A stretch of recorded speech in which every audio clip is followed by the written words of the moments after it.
فاعوذ باللہ من شرور انفسنا ومن سیئات اعمالنا من يهد الله فلا مضل له ومن يضلل فلا هادي له واشهد ان لا الہ الا اللہ وحدہ لا شریک له واشهد ان محمدا عبدہ ورسولہ اما بعد فان خیر الحدیث کتاب اللہ وخیر الہدی ہدی محمد صلی اللہ علیہ وسلم وشر الامور محدثاتها وكل محدثۃ بدعۃ وكل بدعۃ ضلالۃ وكل ضلالۃ فی النار۔ اعوذ باللہ السمیع العلیم من الشیطان الرجیم من حمزہ ونفخہ ونفثہ۔ بسم اللہ الرحمن الرحیم۔ اللہم صلی علی محمد وعلی آل محمد کما صلیت علی ابراہیم وعلی آل ابراہیم انک حمید مجید۔ اللہم بارک علی محمد وعلی آل محمد کما بارکت علی ابراہیم وعلی آل ابراہیم انک حمید مجید۔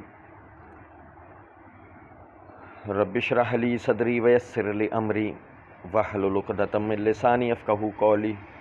رب زدنی علما۔ اللہ تعالیٰ کے فضل و کرم سے ریسرچ پیپر 5B واقعہ کربلا کا حقیقی پس منظر 72 صحیح الاسناد احادیث کی روشنی میں ہم اس کی حقیقت پڑھ سمجھ رہے تھے۔ آپ لوگوں کو یاد ہوگا پچھلے تینوں ریکارڈنگز کے اندر ہم نے مرزا جی کی گالی کی جو گردان مرزا جی نے جو چلائی ہے، ہم نے وہ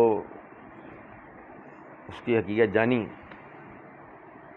کہ آیا ان روایات کے اندر گالیاں تھیں یا مرزا جی کا سر تا پاپ سب کچھ گالی ہے۔ مرزا جی نے ریسرچ پیپر کی ابتدا کے صفحہ نمبر 1 کے اوپر سلف کا فہم کے عنوان سے یہ کہا کہ امام مسلم بن حجاج رحمہ اللہ المتوفی 261 ہجری اپنی شہرہ آفاق کتاب صحیح مسلم کو تالیف فرمانے کی حکمت لکھتے ہیں کہ اے شاگرد، جب تم نے مجھ سے اس عظیم کام کی فرمائش کی، بریکٹ میں یعنی صحیح مسلم کی تالیف، تو میں نے سوچا کہ اگر میں اس کا ارادہ کر لوں اور یہ کام پایا تکمیل کو پہنچ جائے تو اس کا فائدہ سب سے پہلے بطور خاص مجھے ہی حاصل ہوگا۔ اس کے اسباب بہت ہیں مگر ان کے ذکر سے بریکٹ میں یہ تمہیدی گفتگو لمبی ہو جائے گی۔ مختصر یہ ہے کہ اس پختہ طریقے سے تھوڑی مقدار میں روایات کو تحقیق کے ساتھ مرتب کرنا زیادہ آسان اور مفید ہوگا، زیادہ آسان اور مفید ہے بجائے بہت زیادہ روایات جمع کرنے کے، بطور خاص عوام الناس کے لیے کہ جنہیں احادیث کے یعنی بریکٹ میں صحیح یا ضعیف ہونے کی پہچان نہیں ہوتی جب تک کہ ان کی رہنمائی کو دوسرا نہ کر دے۔ جب ایسی صورتحال ہو جو ہم نے بیان کی تو تھوڑی تعداد میں صحیح احادیث کا جمع کر دینا زیادہ مقدار میں غیر مستند روایات کو جمع کرنے سے زیادہ نفع بخش ہوگا۔ پھر اسی طرح مرزا جی نے ہر صفحے کے اوپر یہ لکھا کہ فرقہ وارث سے بچ کر صرف قرآن اور صحیح الاسناد احادیث کو حجت و دلیل ماننے اور جھوٹی بے سند اور ضعیف الاسناد تاریخی روایات کے فتنوں سے بچنے والوں کے لیے، جس کا مطلب مرزا جی ضعیف الاسناد تاریخی روایات کو کسی صورت بھی اپنے اس پمفلڈ کا حصہ بننے نہیں دیں گے۔ اب مرزا جی نے وہ جو گالی کی گردان تھی جو مسلسل چل رہی تھی، اس کے بعد مرزا جی نے نوٹ کے عنوان سے لکھا کہ علامہ جلال الدین سیوطی المتوفی 911 ہجری لکھتے ہیں بنو امیہ بریکٹ میں اپنے خطبات میں سیدنا علی بن ابی طالب رضی اللہ عنہ کو گالی دیا کرتے تھے۔ پھر جب سیدنا عمر بن عبدالعزیز تابعی رحمہ اللہ خلیفہ بنے تو انہوں نے اس بریکٹ میں غلیظ انتہائی گستاخانہ اور کبیر رسم کو بند کروا دیا اور حکومتی کارندوں کے نام حکم نامہ جاری فرمایا کہ اس بریکٹ میں غلیظ رسم کو بند کر دیا جائے۔ پھر اس کی جگہ اس یعنی بریکٹ میں آیت کو جاری فرما دیا کہ بے شک اے ایمان والوں، اللہ تعالیٰ تمہیں بریکٹ میں ان 3 کاموں کا حکم دیتا ہے کہ ہر معاملے میں انصاف سے کام لو اور احسان کرو اور اچھا سلوک کرو رشتہ داروں کے ساتھ، اور بریکٹ میں تمہیں ان 3 کاموں سے منع فرماتا ہے، بے حیائی اور بری کاموں سے اور سرکشی سے۔ وہ بریکٹ میں اللہ تعالیٰ تمہیں واعظ کرتا ہے تاکہ تم نصیحت حاصل کرو، سورہ نحل آیت 90۔ چنانچہ اس وقت سے اب تک خطبات میں اس آیت مبارکہ کی قرأت مسلسل جاری ہے۔ مرزا جی نے اس کے لیے تاریخ الخلفاء للسیوطی باب عمر بن عبدالعزیز کا حوالہ دیا، جو کہ نہ قرآن ہے، نہ بخاری مسلم ہے، نہ ابو داؤد نسائی ترمذی ابن ماجہ ہے، نہ تیسرے یا چوتھے طبقے کی کتب احادیث میں سے کوئی کتاب ہے، نہ پہلے دوسرے تیسرے طبقے کی رجال کی کتاب ہے، نہ پہلے دوسرے طبقے کی تاریخ کی کتاب ہے، یعنی کہ ایک انتہائی غیر مستند تاریخی کتاب جو کہ بالکل بے سند کتاب ہے۔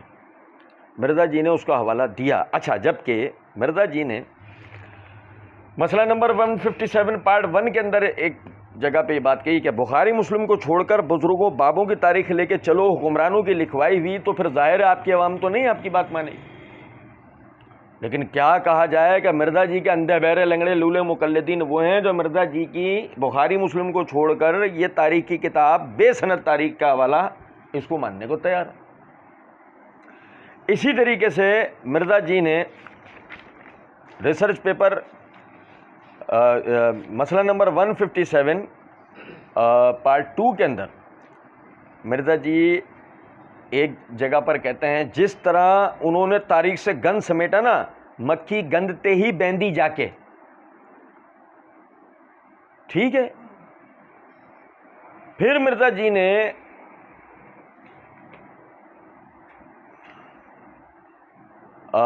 یہی مسئلہ نمبر 157 پارٹ 2 کے اندر یہ بات کہی کہ یہ تاریخی روایتیں جب یہ کوڑ کباڑ گھڑ کے پیش کرتے ہیں تو ہم بخاری کے حدیث میں تاریخی روایتیں فٹ کیوں نہیں کر سکتے. اب دیکھیں نقطہ غور طلب ہے. مرزا جی نے بخاری مسلم اور ضعیف روایتیں اس کے ساتھ درج کی. بخاری مسلم کی روایات میں مانوی تعریف کرنے کی کوشش کی، ان کے ساتھ وہ ضعیف اور من گھڑت روایات درج کی. ظاہر الو اس سے سیدھا نہیں ہو رہا. مرزا جی کہتے ہیں کہ ہم بخاری کے حدیث میں تاریخی روایتیں فٹ کیوں نہیں کر سکتے. ہم مرزا جی کی جناب میں کہیں گے نہیں آپ بالکل مطلب نبی، آپ تو اس حدیث کا مصداق ہے نا کہ نبی صلی اللہ علیہ وسلم نے فرمایا جب تیرے اندر سے حیا ختم ہو جائے پھر تیرا جو دل کرے وہ تو کر.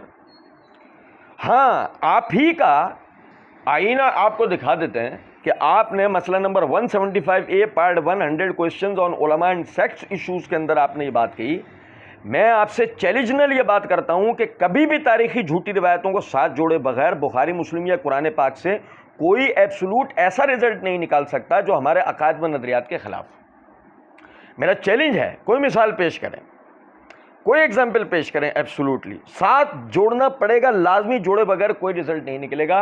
اور یہی ہمارا سمجھانے کا مقصد ہے کہ مرزا جی کو جب تک بخاری مسلم اور دیو روایتیں درج کر کے مرزا جی کو جو مرزا جی اپنا مطلب مقصود چاہ رہے تھے وہ نہیں نکل رہا تھا، تو اس لیے مرزا جی نے اس کے ساتھ تاریخی گند کو، جس کو مرزا جی نے گند قرار دیا ہے، بے سند روایت کو، غیر مستند کتاب کو، اس کو بطور حوالہ مرزا جی نے ساتھ جوڑ دیا. اچھا، اس میں بھی دیکھیں ذرا، آپ منافقت کی انتہا دیکھیں. مرزا جی کہتے ہیں، یعنی روایت کے اندر یہ الفاظ ہیں کہ اس کبھی فعل کو کہ سیدنا علی بن ابی طالب رضی اللہ تعالیٰ عنہ پہ سب و شتم کے کبھی فعل کو بند کر کے عمر بن عبدالعزیز رحمۃ اللہ علیہ نے خطبے میں اس آیت کو پڑھنے کو یعنی جاری فرما دیا، ان اللہ یامر بالعدل والاحسان وایتاء ذی القربی وینہی عن الفحشاء والمنکر. یہ والی جو آیت ہے سورہ نحل کی آیت نمبر 90. آگے مرزا جی کا خود کا کیا ہوا ترجمہ، چنانچہ اس وقت سے اب تک خطبات میں اس کی قرت مسلسل جاری ہے. اب کوئی مرزا جی سے پوچھے کہ مرزا جی صفحہ نمبر 26 پہ آپ یعنی کہ صفحہ نمبر 25 سے 26 پر ایک روایت درج کرتے ہیں. لب لباب یہ ہے، وہ تو وقت آئے گا ہم انشاءاللہ وہاں پڑھیں گے. لب لباب یہ ہے کہ مروان نے یعنی عید کی نماز میں مروان نے نماز سے پہلے خطبے کی بدعت شروع کی. آپ نے صفحہ نمبر 26 پر یہ لکھا، یعنی کہ ترجمہ روایت کا لکھا، اللہ تعالیٰ کی قسم میں جس کو سنت جانتا ہوں وہ اس بدعت سے بہتر ہے جسے میں نہیں جانتا. اس نے کہا اصل بات یہ کہ لوگ نماز کے بعد ہمارے خطبے کے لیے بیٹھتے نہیں تھے، لہذا میں نے اس کو یعنی خطبے کو نماز سے پہلے مقرر کر لیا. آپ نے مروان کی یعنی اس بات کو بدعت قرار دیا. ہم کہتے ہیں ٹھیک ہے، ہم آپ کے ساتھ ہاتھ ملانے کو تیار ہیں. سوال یہ پیدا ہوتا ہے ان اللہ یامر بالعدل والاحسان والی آیت کو خطبے میں مسلسل پڑھتے رہنا یہ کون سا سنت ہے؟ آپ خود کہہ رہے ہیں کہ اس وقت سے خطبے میں آج تک اس کی قرت مسلسل ہے. آپ نے کیا ترجمہ؟ اگر وہ مروان والا فعل جو کہ سنت کے اندر نہیں ہونے کی وجہ سے بدعت ہوا تو یہ بدعت، اس کو آپ نے بدعت قرار کیوں نہیں دیا؟ مسئلہ یہ ہے الو سیدھا کرنا تھا نا. بخاری مسلم میں تاریخی جھوٹی روایتوں کو گھسیڑے بغیر ایبسولوٹ رزلٹ نکل سکتا، وہ ایبسولوٹ رزلٹ نکالنے کے لیے مرزا جی نے یہ کام کیا. چلیں پھر ایک سمجھے گا ذرا بات کو یہ میرے ہاتھ میں تاریخ خلیفہ بن خیاط ہے، اس کے صفحہ نمبر 206 پر سن 1100 101 ہجری یعنی کہ سال میں وہ کہتے ہیں فیہا ماتا عمر بن عبدالعزیز رحمۃ اللہ علیہ، کہ اس سال میں عمر بن عبدالعزیز رحمۃ اللہ علیہ کی وفات ہوئی۔ اور مغیرہ وہ روایت کرتے ہیں کہ انا عمر بن عبدالعزیز ماتا یوم الجمعۃ لخمس بکین من رجب بدیر سمعان من ارض حمص و صلی علیہ یزید بن عبد الملک بن مروان، کہ عمر بن عبدالعزیز رحمۃ اللہ علیہ جمعے کے دن، جبکہ ابھی رجب کے باقی 5 دن تھے، بدیر سمعان جو کہ ارض حمص کا ایک علاقہ ہے، وہاں پہ آپ کا انتقال ہو گیا اور آپ پر یزید بن عبد الملک بن مروان نے نماز جنازہ پڑھی۔ 101 ہجری میں عمر بن عبدالعزیز رحمۃ اللہ علیہ کی وفات ہوتی ہے۔ اور ذرا یہ دیکھیے گا کہ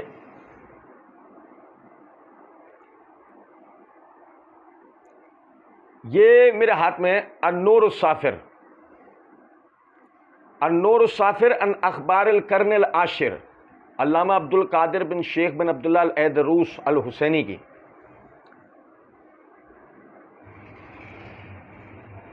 اس میں صفحہ نمبر 90 کے اوپر وہ جلال الدین سیوطی رحمۃ اللہ علیہ کی تاریخ پیدائش لکھتے ہیں، وَكَانَ مولودہ بعد المغرب لیلۃ الاحد مستحل رجب سن 49 و 800 بالقاہرہ، کہ جلال الدین سیوطی رحمۃ اللہ علیہ قاہرہ میں رجب کے مہینے میں 804 ہجری کے اندر 847 ہجری کے اندر جو ہے وہ پیدا ہوا۔ پورے 700 سال کا بیچ کے اندر جو ہے وہ فاصلہ ہے، یعنی کم از کم عمر بن عبدالعزیز رحمۃ اللہ علیہ اور جلال الدین سیوطی رحمۃ اللہ علیہ کے درمیان۔ تو اب یہ جو بیچ کی سند ہے یہ کدھر ہے؟ آپ سمجھ رہے ہیں میری باتیں؟ آپ اندازہ کریں کہ کتنے اطمینان سے مرزا جی نے اس روایت کو درج کر لیا۔ اچھا، پھر اگر اپنا مطلب کشید نہ کرنا ہو تو سوال یہ پیدا ہوتا ہے کہ تاریخ الخلفاء میں ذرا سمجھے گا کہ صفحہ نمبر 186 کے اوپر یہ بھی روایت موجود ہے کہ حسن بصری رحمۃ اللہ علیہ کہتے ہیں ان کان مہدی، سنو، ان کان مہدی، مرزا جی نے ایک پروگرام ریکارڈ کروایا ہے محمد بن عبداللہ المہدی کی شخصیت پہ اہل سنت و اہل تشیع کا اجماع ہے۔ سن رہے ہیں بات کو؟ حسن بصری کہتے ہیں ان کان مہدی، اگر مہدی ہو فعمر بن عبدالعزیز، تو وہ عمر بن عبدالعزیز ہیں، وَإِلَّا فَلَا مَهْدِي إِلَّا عِیسیٰ ابن مریم، اور اگر کوئی عمر بن عبدالعزیز کو مہدی نہیں مان رہا، اگر وہ نہیں ہے تو پھر عیسیٰ ابن مریم ہوں گے۔ تو اب مرزا جی کی جناب میں عرض ہے، یہ روایت صحیح ہے، سند کی بحث تو نہیں کرنا۔ وقال غیرہ کہہ کے جلال الدین سیوطی رحمۃ اللہ علیہ یہ روایت درج کریں کہ جی وہ بنو امیہ خطبات میں سیدنا علی کو نعوذ باللہ من ذالک گالیاں دیا کرتے تھے، آپ تم تراک سے بغیر سند دیکھے اور بغیر اس کے آپ درج کر لیں۔ سوال یہ پیدا ہوتا ہے کہ اسی تم تراک کے ساتھ اس کو قبول کریں گے؟ فلا مہدی الا عیسیٰ ابن مریم، کہ اگر عمر بن عبدالعزیز رحمۃ اللہ علیہ مہدی نہیں ہے تو پھر عیسیٰ ابن مریم ہوں گے، یعنی اس کے علاوہ مہدی وہ کسی اور شخصیت کو نہیں مان رہے۔ اور پھر یہ دیکھیں کہ اسی کتاب کے صفحہ نمبر 188 کے اوپر روایت ہے، وقال ابراہیم بن میسرہ ما رأیت عمر بن عبدالعزیز ضرب احد فی خلافته غیر رجل واحد تناول من معاویہ فضربہ 3 اصوات، کہ ہم نے عمر بن عبدالعزیز رحمۃ اللہ علیہ کو اپنی خلافت کے ایام میں کسی کو بھی در مارتے ہوئے نہیں دیکھا سوائے اس شخص کے جو معاویہ رضی اللہ تعالیٰ عنہ کے بارے میں بد زبانی کرے، ہم نے دیکھا وہ اس کو 3 کوڑے مارتے تھے۔ تو کیا خیال ہے، مرزا جی کو بھی کوڑے پڑنے چاہیے؟ جگہ آپ بھلے طے کر لیں جس جگہ پہ مارنا چاہیں۔ پھر مرزا جی آگے کہتے ہیں صفحہ نمبر 46 کے تحت کہ سنن نسائی کے حدیث میں ہے کہ سیدنا سعید بن جبیر تابعی رحمہ اللہ بیان کرتے ہیں کہ میں سیدنا عبداللہ بن عباس رضی اللہ عنہ کے ہمراہ میدان عرفات میں تھا تو آپ رضی اللہ تعالیٰ عنہ نے مجھ سے دریافت فرمایا کیا وجہ ہے کہ لوگوں سے تلبیہ لبیک اللہم لبیک کی آواز سنائی نہیں دے رہی؟ میں نے عرض کیا کہ لوگ حضرت معاویہ بن ابی سفیان رضی اللہ تعالیٰ عنہ بریکٹ میں کہ منع کرنے کی وجہ سے ڈرتے ہیں، اس لیے بلند آواز یعنی بریکٹ میں اس لیے بلند آواز سے تلبیہ کہنے کی بجائے آہستہ آواز میں ہی کہہ لیتے ہیں۔ چنانچہ سیدنا عبداللہ بن عباس رضی اللہ تعالیٰ عنہ بریکٹ میں غصے کی حالت میں اپنے خیمے سے باہر تشریف لائے اور بلند آواز سے پکارنا شروع کر دیا لبیک اللہم لبیک لبیک اللہم لبیک، اور بریکٹ میں لکھتے ہیں اور ساتھ ہی فرمایا بے شک ان لوگوں نے سیدنا علی بن ابی طالب رضی اللہ عنہ کے بغض رکھنے کی وجہ سے بریکٹ میں بلند آواز سے تلبیہ کہنے کی سنت مبارکہ کو ہی چھوڑ دیا۔ آگے لکھتے ہیں سنن کبریٰ للبہقی کے حدیث میں کہ سیدنا سعید بن جبیر تابعی رحمہ اللہ کا بیان ہے کہ ہم میدان عرفات میں سیدنا عبداللہ بن عباس رضی اللہ عنہ کے پاس تھے، انہوں نے سوال کیا کیا وجہ ہے کہ مجھے لوگوں کے تلبیہ کے بعد سنائی نہیں دے رہی؟ میں نے عرض کیا کہ لوگ حضرت معاویہ رضی اللہ عنہ سے ڈرتے ہیں، تو سیدنا عبداللہ بن عباس رضی اللہ عنہ بریکٹ میں غصے کی حالت میں اپنے خیمے سے باہر تشریف لائے اور پکارا لبیک اللہم لبیک، خواہ حضرت معاویہ بن ابی سفیان رضی اللہ عنہ کی ناک خاک آلود ہو جائے، نعوذ باللہ، بریکٹ میں یعنی وہ میرے سنت پر عمل کرنے کو خواہ برا ہی مان جائیں، بریکٹ میں، اور ساتھ ہی فرمایا اے اللہ تعالیٰ ان لوگوں پر لعنت فرما، بے شک ان لوگوں نے سیدنا علی رضی اللہ عنہ کے بغض کی وجہ سے بریکٹ میں بلند آواز سے تلبیہ کہنے کی سنت مبارک کو ہی چھوڑ دیا ہے، بریکٹ میں یعنی سیدنا علی رضی اللہ عنہ کا بلند آواز سے تلبیہ کہنا تو سنت پر عمل تھا، نہ کہ ذاتی اجتہاد تھا۔ مرزا جی نے اس کے لیے حوالہ سنن نسائی اور سنن کبریٰ للبہقی کا دیا، یعنی حدیث نمبر 3009 سنن نسائی اور سنن کبریٰ للبہقی حدیث نمبر 9447۔ اب ذرا سمجھے گا، یہ ہمارے پاس سنن کبریٰ امام نسائی کی اس کی جلد نمبر 2 کے صفحہ نمبر 419 کتاب الحج باب التلبیہ بعرفہ، اس کے تحت حدیث نمبر 3993 اس سند کے ساتھ روایت ہے انبانا احمد بن عثمان بن حکیم الکوفی الاودی ان خالد بن مخلد قال حدثنا علی بن صالح ان میسر بن حبیب ان منہال بن عمر ان سعید بن جبیر۔ ٹھیک ہے، یعنی کہ خالد بن مخلد بواسطہ علی بن صالح اس روایت کو بیان کر رہے ہیں، اور یہ دیکھیے گا یہ میرے ہاتھ میں سنن کبریٰ امام بہقی کی اس کی جلد نمبر 5 کے صفحہ نمبر 183 کتاب الحج باب الوقوف بعرفہ حدیث نمبر 9447 جو مرزا جی نے بھی ذکر کیا۔ اسی سند سے روایت ہے کہ علی بن سعید النسائی وہ کہتے ہیں کہ حدثنا خالد بن مخلد حدثنا علی بن صالح ان میسر بن حبیب الناہدی ان منہال بن عمر ان سعید بن جبیر۔ اچھا بات یہ تھی کہ سنن نسائی کی روایت درج کرنے کے بعد سنن کبریٰ للبہقی کی روایت درج کرنے کی ضرورت ہے، سند بھی ایک ہے متن بھی ایک ہے، قریب قریب برابر ہے۔ مسئلہ ہے کہ مرزا جی معاویہ رضی اللہ عنہ پہ لعنت کروانے کا، معاویہ رضی اللہ تعالیٰ عنہ کے خلاف جو ان کے دل کی جو نفرت اور بغض تھی اس کو نکالنے کے لیے جو الفاظ تھے اللہم لعنہم فقد ترکوا السنہ من بغض علی رضی اللہ تعالیٰ عنہ، یہ جملہ جو ہے سب کے سامنے آ جائے، اس کے لیے مرزا جی نے یہ سنن کبریٰ بہقی کی روایت بھی پڑھی۔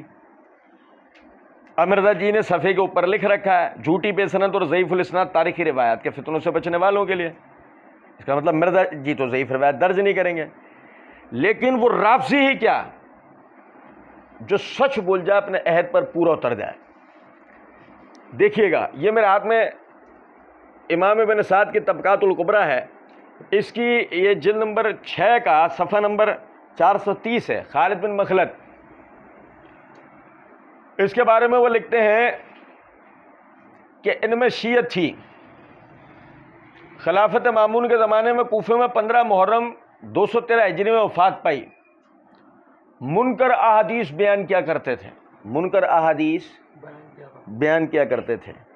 اسی طریقے سے دیکھیں یہ میرے ہاتھ میں الجرح والتعدیل ہے، اس کی جلد نمبر 3 کے صفحہ نمبر 439 کے اوپر خالد بن مخلد کے حالات لکھتے ہوئے وہ کہتے ہیں کہ امام ابو حاتم رازی رحمۃ اللہ علیہ نے احمد بن حنبل رحمۃ اللہ علیہ کے حوالے سے روایت کیا کہ وہ فرماتے تھے لہو احادیث و مناکیر، اس کی منکر روایات ہیں۔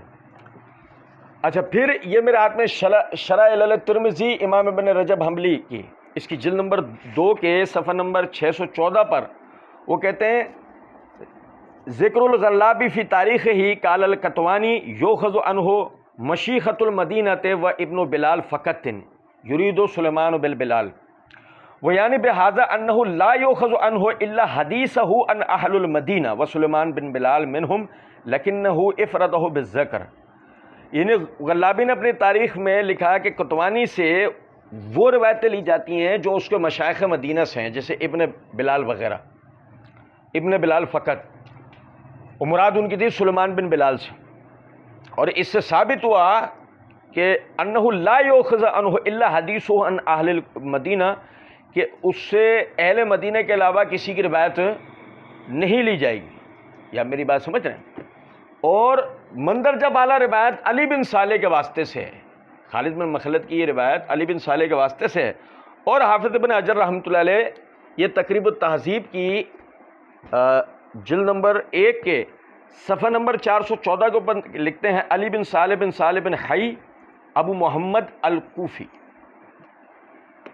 یعنی کہ یہ شخص اہل مدینہ میں سے نہیں تھا، کوفی تھا. خالد بن مخلد کی روایات منکر ہیں، اور خصوصی طور پر یعنی کہ جو اہل مدینہ کے خلاف کسی سے روایت کرے وہ روایت تو ویسے بھی نہیں لی جاتی.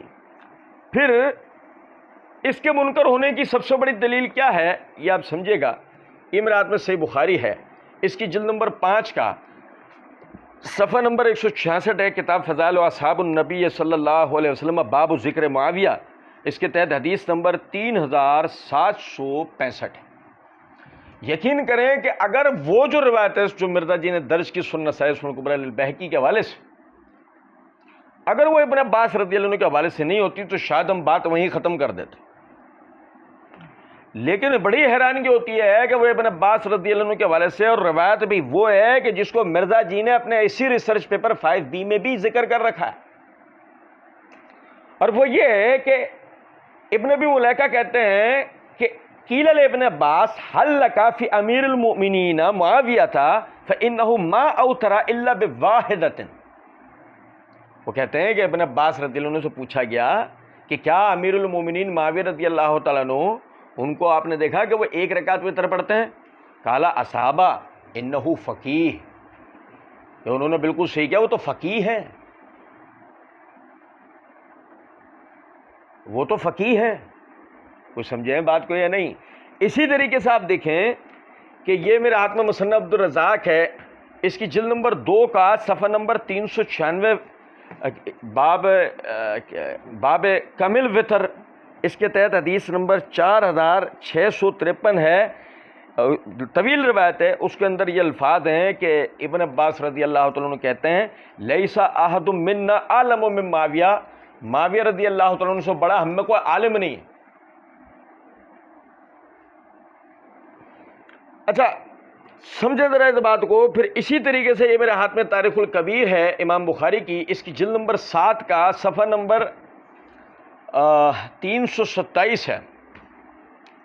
ابن عباس رضی اللہ تعالیٰ عنہ فرماتا ہے ما رأیت احدا اخلق للملک من معاویہ، کہ میں نے معاویہ رضی اللہ تعالیٰ عنہ سے زیادہ حکومت کے لیے کوئی بہترین آدمی نہیں پایا.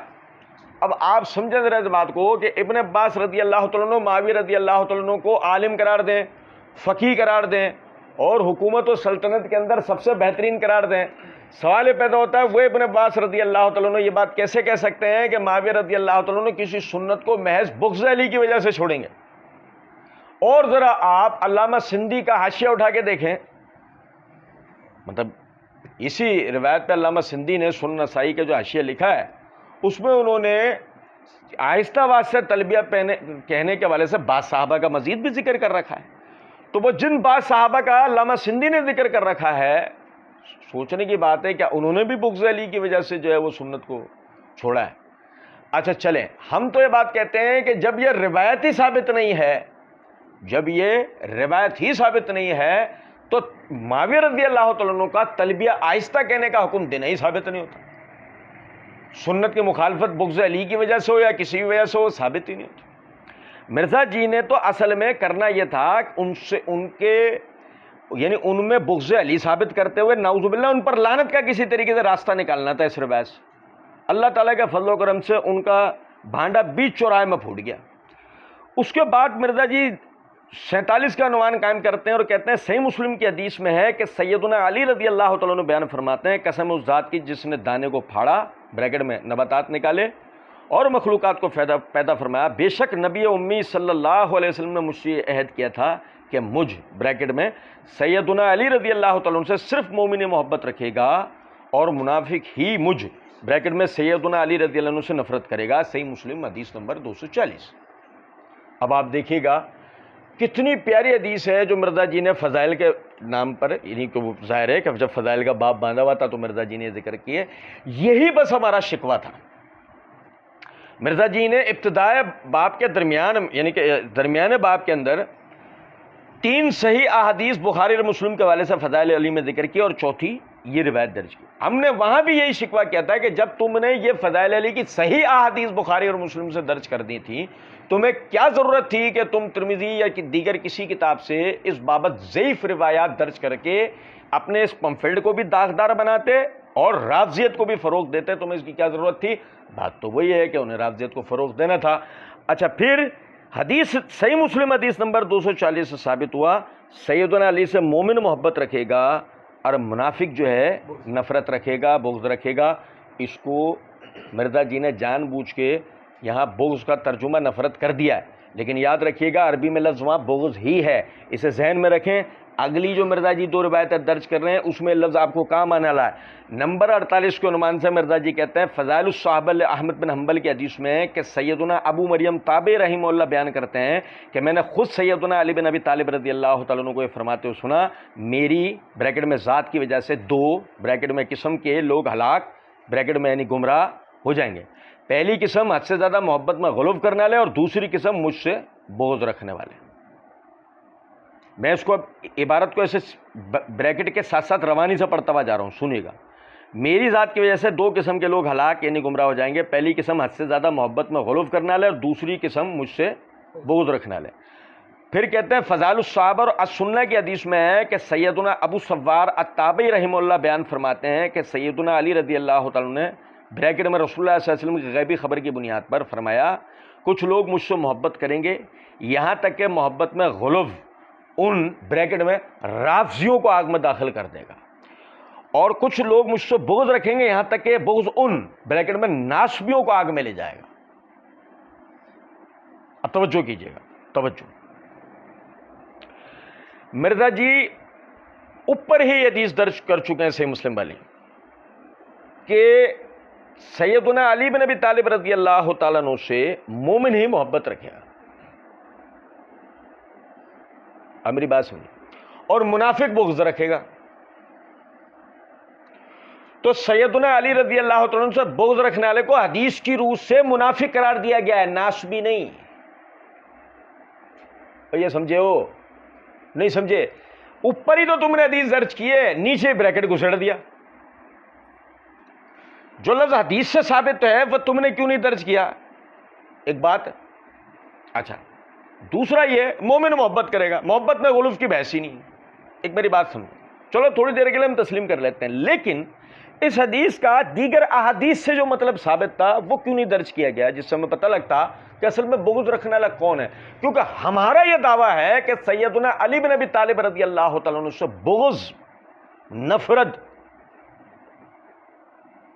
رکھنے والا کوئی شخص اس روئے زمین پر نہیں گزرا. آپ اتنی بہترین شخصیت کے مالک تھے، آپ سے بغض رکھنے والا کوئی شخص نہیں گزرا.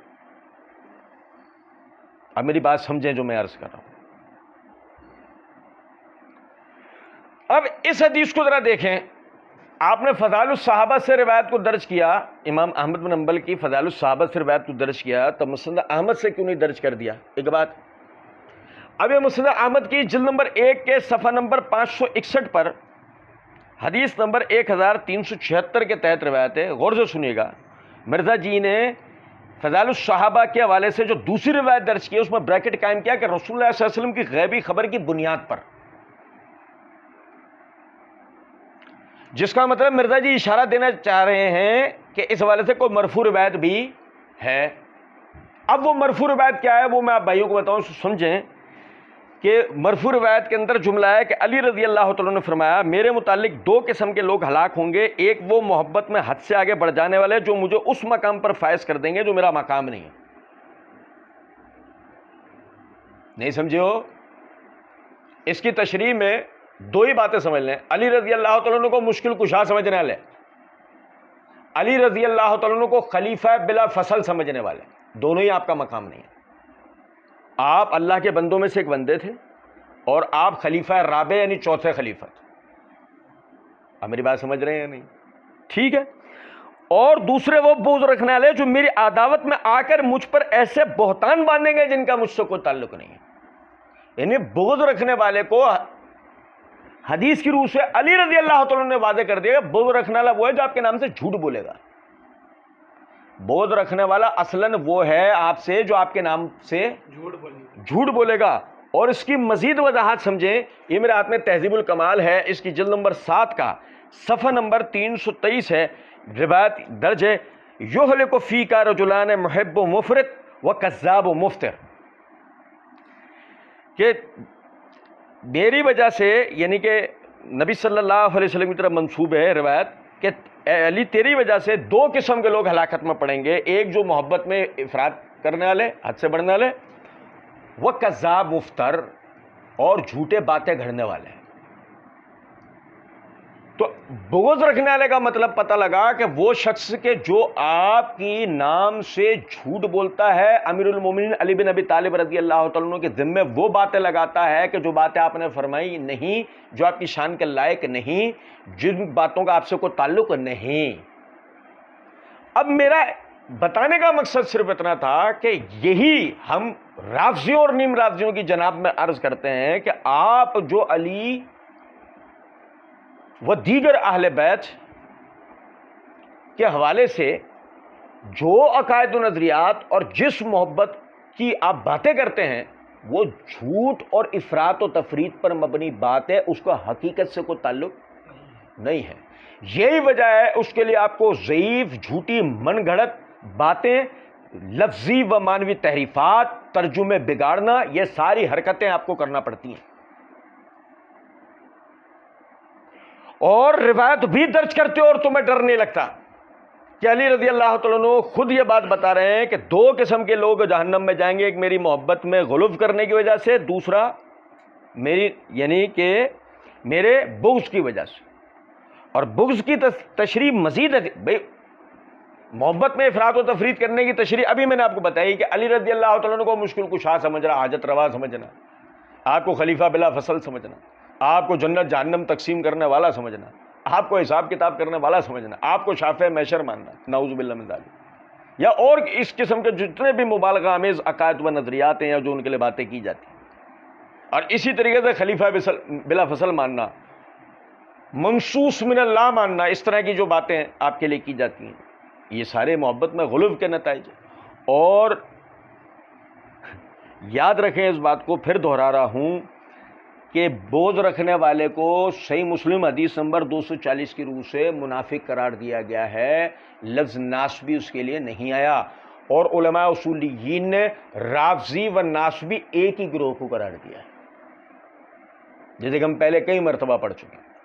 اور یہاں ایک اور نقطہ بھی ذرا سمجھیے گا کہ ناسبی یعنی کہ یہ جو بغض رکھنے والے ہیں، ان کے لیے یعنی حدیث سے پتہ لگا یہ وہ لوگ ہیں جو سیدنا علی بن ابی طالب رضی اللہ تعالیٰ عنہ کے نام سے جھوٹی باتیں گھڑتے ہیں، جیسے کہ مرزا جی بھی اب تک یہی کام کرتے ہوئے آئے ہیں۔ تو لہذا ناسبی کون ہوا؟ جہلمی رادھا۔ اللہ رب العزت سمجھنے اور عمل کرنے کی توفیق دے۔ وما علینا الا البلاغ۔